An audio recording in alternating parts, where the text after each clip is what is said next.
far? How is the tour going? It's been quite an interesting year. We've released our album, so we've been playing lots in like France, Berlin, here in Madrid. Where else have we been?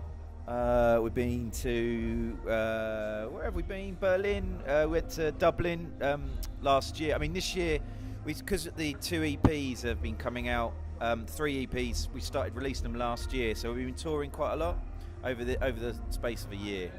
So yeah. Macedonia and Albania were really interesting. Yeah, Albania was crazy. It was quite hedonistic and kind of good party scene. Not quite how you thought it would be. Really interesting, and kind of not many bands go there. It's quite nice when you go to places that bands don't normally go, because they're really appreciative and they kind of go a bit mental. So yeah, that's good. And which is the place that you are most looking forward to playing apart from this? Oh, we're just about to go to in July. Has it been announced yet? When's this going out? We've got a really good show coming up in Sicily. That's all I'll say. In Sicily. Okay. Yeah. Sicily. Yeah. A couple in Italy coming up, and we would love Italy. Yeah. It's beautiful. Yeah. So, and we're trying to, maybe we'll go back to the States at some point. And I personally love New York. Like, who doesn't? Yeah. But yeah, so we'll see where it takes us. And how went the gig here? You like the answer of the public? How was it? I heard you have some problems with the drums, some technical problems. Yeah, there was a few little problems with the bass amp and the drums before we went on, but yeah, the crowd were great. I mean, it was early to play, so I don't think I'd be dancing much at 9 o'clock. Yeah. At least takes me at least till 10 to warm up. But yeah, they were great, and I kind of enjoyed it. I quite like sometimes finishing early, because it's just like normally you can finish at 2 or something. It's sometimes it's nice. Yeah, great. And talking about your new album, this is essentially a compilation of these 3 EPs that you released on 2016, the EP1, the EP2, and then these 3 new tracks. I want to ask you, how was the whole recording process? Because I guess all the songs were written and recorded at several different points over the year. But it seems quite coherent to me. So Well, I mean, the reason why we did it like that with 3 separate bits, it was kind of like to drip feed it. Like we've all life's got busier. We've all got kids, and it takes longer to write and we thought, well, we could wait for 3 years and do an album, or we could just do these 3 EPs and do it as we go along. And it was quite nice. It kind of, you're concentrating on making 4 songs sound really great rather than a whole album. So I think it's been really a really positive thing, and it strangely flows really nicely as an album, I think. Whereas the ones that we've tried to make flow don't so much, So really kind of a nice way of doing it. I don't know what we'll do next.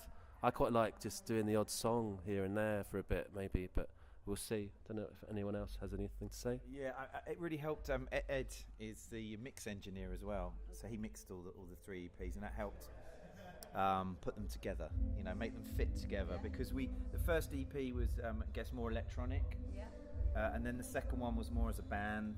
We approached it like playing live, and then the third one was I guess like a mishmash of that, but because thanks to Ed, he made it kind of all fit together. I read somewhere that you wanted for this album, you wanted to capture like the flow of your live shows. Yeah. And part of it was it. I wanted to ask you if you think you have achieved this, and how could you make it possible? But I think the answer is because of. Well, no, I mean, I think I said that, and I think when you construct like a live show, you have to think about how the songs go together and the audience, and if they're going to dance maybe, or if they're not going to dance, what they're going to do.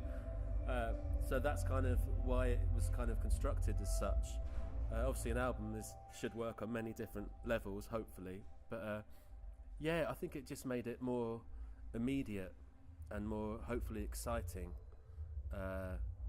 as the live shows generally are, So. Yeah. And some of the songs morphed from old songs that we gradually, as we played them live, we used to play some older songs in a different way, and they gradually morphed, and we realised that it was a completely different song. So some of the songs on the album were kind of reworks of old ones, but in a new style, so that it became So it has a live feel because a lot of those were kind of written live. Yeah. They developed live. Yeah, they develop live. That's right. And how would you say your sound or your music has changed since you started to play? Your influences? Or your I think it's. I think we've got quite maybe a narrow aesthetic in terms of we're minimal. We like electronics. My voice can only do 2 or 3 notes at best. So there's not a great deal you can do with that. But I think within that, I think we've actually gone through lots of genres and different. Like we had ventriloquism was more kind of guitar-y and psyche. Artificial Sweetness was very electronic, and this one's really electronic. And we try and experiment, and I think we've got better as songwriters.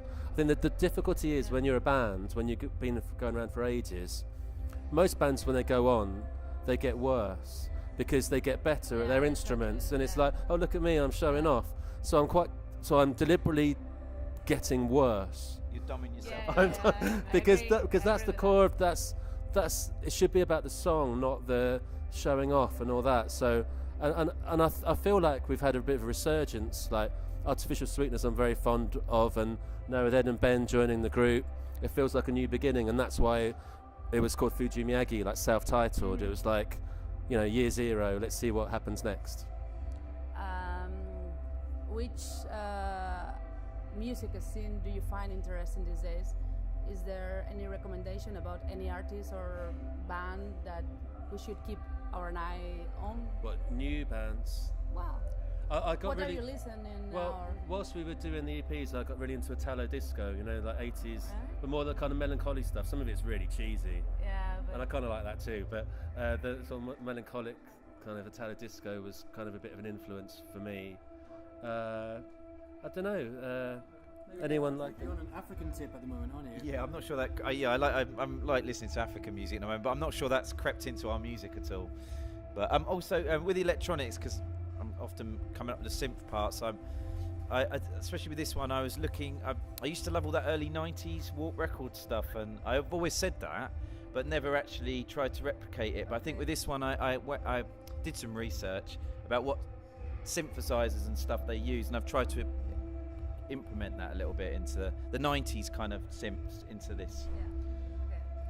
Well, would you share with us something that your fans might find interesting? We can maybe we could do one each. Really? Pressure's on. No, hang on. What's hang on? Find something. Tell us the fans something interesting about us that they won't know. Oh, damn. You can do one. Come on, there I am. has to be something. I am left-handed. Beat that. I have to think. I really like bird watching. Yeah. I help Steve dress up. He does every show. He goes, "Is this okay?" As well. He goes, "Is this okay?" And he's like, "Oh, I'm not sure." It's true. Yeah, I'm not very good at dressing myself. So what? So this is actually Ben's top. Physically dress him. Yeah. Tell him what to wear. So that's my thing. Like, this is No, that's his thing. What's your thing? shit. Oh, I don't know. Yeah, must be something. You're quite an angry driver. Yeah,